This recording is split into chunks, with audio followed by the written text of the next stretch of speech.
if you awaken from this illusion, and you understand that black implies white, self implies other, life implies death, or shall I say, death implies life,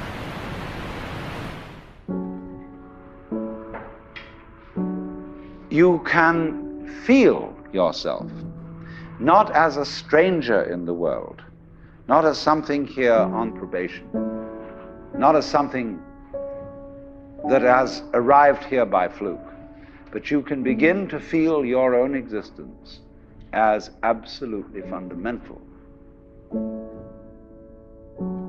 I'm not trying to sell you on this idea in the sense of converting you to it. I want you to play with it. I want you to think of its possibilities. I'm not trying to prove it. I'm just putting it forward as a possibility of life to think about. So then, let's suppose that you were able every night to dream any dream you wanted to dream. And that you could, for example, have the power within one night to dream 75 years of time, or any length of time you wanted to have.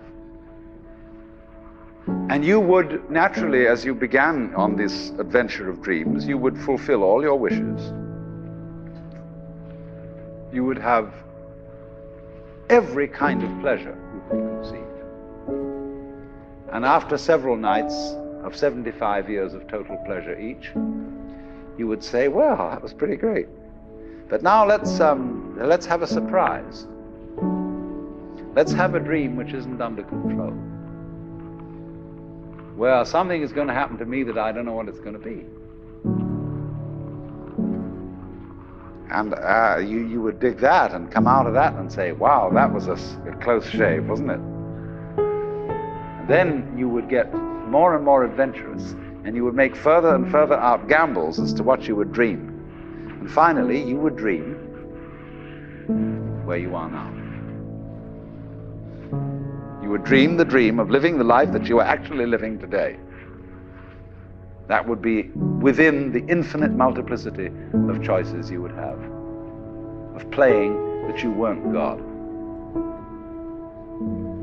Because the whole nature of the Godhead, according to this idea, is to play that he's not. So in this idea then, everybody is fundamentally the ultimate reality.